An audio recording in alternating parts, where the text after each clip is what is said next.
Good evening and welcome to Brunswick Beat. I'm Laura Lewis. And I'm Rachel Johnson. This is the final episode of the Brunswick Beat. In our leading story tonight, an Ocean Isle Beach man is dead after his moped was hit by a vehicle on Beach Drive early last Thursday morning. Glenn Edward Shepard Jr., 57, of Ocean Isle Beach, was killed when the moped he was driving was hit from behind by a vehicle driven by 19-year-old Blair Anderson. The wreck occurred near the Beach Drive and Frink Street intersection about 7:15 in the morning. According to Highway Patrol, Anderson was blinded by the morning sun and never saw Shepard. If Brunswick Senior Resources in the town of Leland can agree Thursday, the corner of Village Road and Town Hall Drive will be the future home of the Leland Senior Center. Leland commissioners will have to approve the use of the land, including relocating the old Town Hall building to other town-owned property. Brunswick County commissioners selected the old Town Hall site over Leland Community Park, where the current senior center is housed, and property available in Brunswick Forest off US 17. The town of Sunset Beach has begun the preliminary process of searching for a new town administrator. At a town workshop Tuesday, officials with the North Carolina League of Municipalities met with town council members to provide guidance about the upcoming search.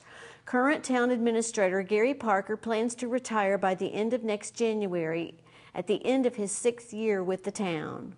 Holden Beach commissioners approved a $163,000 park for a town-owned lot across Brunswick Avenue from the town hall. The park, which will sit under the water tower and back up to the Intercoastal Waterway, will include a multi-purpose court, bocce, a picnic area, public bathrooms, and a boardwalk with dual kayak boat launches. The town of Calabash is still mulling the possibility of having a grant-assisted sidewalk on Beach Drive. Tuesday night, the commissioners approved a $150,000 grant offered by the North Carolina Department of Transportation to build a 5-foot wide sidewalk costing an estimated $169,817. The sidewalk will connect from the Napa Auto Parts store on the northeast end of town to George's Pancake House in downtown Calabash, a distance of nearly a mile. The North Carolina Department of Transportation asked that Calabash share 20% of the original price tag. That amount has now been reduced to $20,000 that the town will contribute for building the sidewalk. Jim Cochran, a displaced Californian who moved to Charlotte in 2012, as well as being a Brunswick Beacon advertising representative and our weatherman, still has ties to the Tracy Community Church, his old congregation. Cochran went on missionary trips to Moshi, Tanzania, as a church member in 2008 and 2011. And thanks to the efforts of his old church and his new one, New Beginnings Church in Charlotte, he made a third trip to aid the Treasures of Africa orphanage. The group brought food and medicine to the children, a local church, and the Maasai people who live in the area, which is near Mount Kilimanjaro. Now let's check in with Jim and see how this week's weather is shaping up.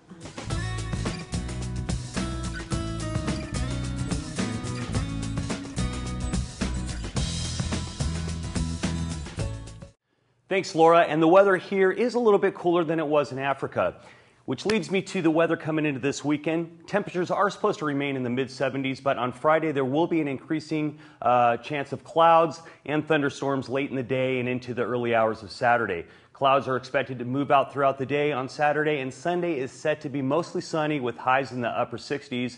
70-degree temperatures are expected to return early next week. And here's this week's surf report. Friday should be knee high with a south-southeast short period wind swell for the morning.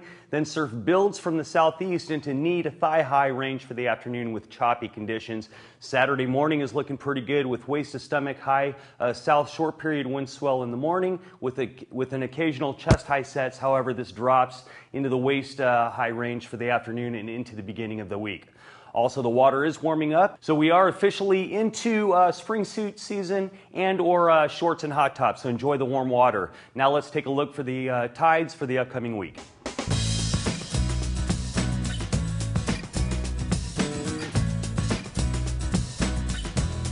And I got to tell you, this is our last episode for a while, so until then, I got to say, we'll get back to Rachel with the sports, and on that note, stay classy, Brunswick County.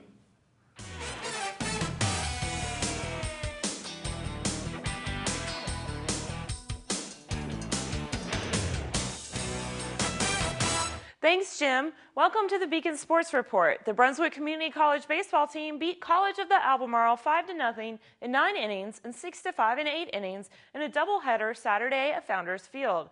In the first game, BCC turned inning-ending double plays in the first and third innings. In the second game, scheduled for 7 innings, BCC rallied for 4 runs in the bottom of the 7th to tie the score 5-5 and won in the 8th on a throwing error. It is the 8th time this year BCC has rallied in late innings to win the game. In a high school golf match, April 8th at Lando Lakes in Whiteville, West Brunswick won the team event by 2 strokes over South Brunswick. This was the 3rd event out of 5 the Trojans have won. They are in first in the standings with 3 events left. West Bladen is second and South Brunswick is third. That's it for the Beacon Sports Report, but you can find all these pictures and much more inside this week's Beacon. The idea of writing a bucket list inspired a traveling interactive art project that has made its way to Brunswick County. Lower Cape Fear Hospice and Life Care Center has partnered with artist and urban planner Candy Chang to introduce Before I Die, an interactive art project that invites people to share their hopes and dreams in public spaces. The idea behind the bucket list approach is to encourage everyone to begin the conversation about life care planning. The Before I Die board is currently on the Brunswick Community College campus near the Dinah E. Gore Fitness and Aquatics Center. The entire community is invited to drop by and become a part of the art project. An eagle rescued near Oyster Bay Golf Links in February has been released. The bald eagle was rescued February 16th after being attacked by another eagle. Residents rushed to the aid of the eagle, believed to be a female who lost a territorial battle to another female eagle. The injured eagle was taken for treatment to the Avian Conservation Center for Birds of Prey in South Carolina. Her nickname was Faith. She was released at a memorial service for a longtime center supporter about 3 weeks ago. Bicyclists of all ages and abilities will be at the first Pedal the Beach Saturday to benefit a local food pantry. This inaugural event to help raise funds for the South Brunswick Interchurch Food Pantry and Emergency Aid Program starts at 9 a.m. at Ocean Isle Beach Town Hall. Online registration at www.active.com closes after Thursday, but walk-up registration will be available on race day. A festival with food, music, and door prizes is scheduled after the rides next to Town Hall. For more information, call 579-5994 or email tom.horan@atmc.net. Does your pet need a rabies shot? Brunswick County Sheriff's Animal Protective Services is sponsoring rabies clinics at 7 veterinary clinics and the animal shelter on Green Swamp Road this Saturday morning, April 20th. The cost is $6 per dog or cat. No appointments are necessary. And per North Carolina law, all dogs and cats ages 4 months or older are required to be vaccinated against rabies, or owners face a $100 fine. For more information, call Brunswick County Animal Protective Services at 754-8204. This week, Brunswick Beacon advertising representative Christy Williamson dropped by Coastal Floral Designs in Charlotte and talked to owner Jennifer Inman. Let's head out to the business and see what's happening. Hi everyone, today we're with Jennifer, owner of Coastal Floral Designs. Thank you for joining us today, Jennifer. Thank you, I'm glad to be here. Well, you have some absolutely gorgeous arrangements in here. I guess that you and your staff have a wonderful creative side. You know, Mother's Day is going to be coming up quickly. What is the most popular Mother's Day arrangement that you do, and what would you recommend? I think the most popular Mother's Day arrangement would be the fresh cut mix, which is very, very beautiful because it brings in all the different colors of flowers, and then of course you have the different textures. Was that what you would also recommend? I would. I love flowers, and I think anyone who loves flowers would appreciate the mix. Well, great. And I'm sure that you also do some custom ordering, right? We do. We do a lot of event planning for different things like weddings, anniversaries. Of course, you know that wedding season is here, and we're very excited. We have a full calendar, but we're always welcoming new customers. We also do like birthdays, anniversaries. The things that we can do is very wide ranged. Our talents would include even corporate. Well, I know that people are going to want to start getting those Mother's Day orders in early, so can you tell us the best way for people to contact you? The best way to contact us is either by phone or by coming in. To contact us by phone, of course, that would be 754-6200, and we are located at 4729 Main Street in Charlotte, and we'll be very happy to help you with any of your Mother's Day needs. Well, thank you very much. Christy also dropped in on Brad Vanderberg at Century 21 Realty in Sunset Beach. Let's take a look. Hi, I'm Ann Hewitt, advertising representative for the Brunswick Beacon in Charlotte. Today I'm with Brad Vanderberg, broker in charge for Century 21 Sunset Realty in Sunset Beach. Thanks for meeting with us today, Brad. How are you doing? I'm doing great. I'm glad to be here, and I'm glad you decided to spotlight Century 21 Sunset Realty this week. Well, one of the reasons we did that was because we understand you just purchased R.H. McClure Realty on Ocean Isle Beach. Tell me a little bit about that. Well, last year, at the beginning of the year, we actually purchased a smaller company, a grade above. It was at Ocean Isle Beach. Mm-hmm. And then later on in the year, we decided, since we had some expertise up there, that we would go ahead and purchase a larger company, R.H. McClure, which has a long history of being at Ocean Isle Beach. So we're looking forward to working with them. Well, how many real estate agents now, with the addition of R.H. McClure, will you have on staff? Right now we have 16. A lot of them have long-term experience in real estate, some of them 20 years or more. You let me know a little bit about the Gore family. Wasn't he one of the founders of Sunset Beach Realty? He was the one that originally developed the island and founded the not only the property management here at Sunset Beach, but also sales too. So his grandson, Greg Gore, now owns our company. Oh, okay, that's the owner. Well, tell people how they can reach you, and if they're interested, people out there looking to get into the real estate business, how can they reach you by phone, and let me know your website. 579-1000.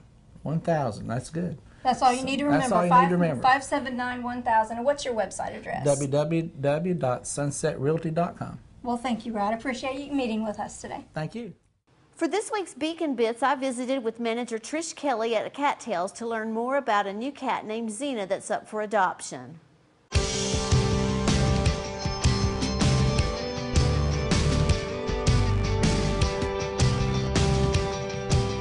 I'm back at Cattails today, and we've got Trish, and we've got a new cat. This is Xena. She's a 2-year-old female, spayed, up to date on all of her shots, and she's also been front declawed. Her owners had her front declawed, and then they had to return her to us due to a family problem. And so she's looking for a new home. Okay? She would have to be strictly an indoor cat because she can't defend herself very well with only her back claws, so she would have to be inside. But she's very sweet. She tolerates the other cats, but she'd much rather be an only cat in the family. She's a wonderful family cat. All right. And you can come out and visit with Xena here at Cattails. They're in the Cornerstone Center off Beach Drive at Ocean Isle Beach, and they would love to see you. Thank you, Trish, as always, and thank you, Xena. And let's help find her a good new home. That's all the time we have for tonight, but you can read all these stories and much more in this week's Beacon. Don't forget to follow the Beacon on Facebook and Twitter. Just search for Brunswick Beacon. As I end my journalism career, I want to thank everyone for watching and reading the stories that impact our lives in Brunswick County. It's been a wonderful 2 years serving as an anchor for the Brunswick Beat. Tonight, as we sign off for the final time, I wish you all much happiness and many blessings. Thank you for joining us as we sign off the Brunswick Beat, Brunswick County's only TV news show for the final time. We close out tonight's show with images from rehearsal for an upcoming production at the West Brunswick High School Theater.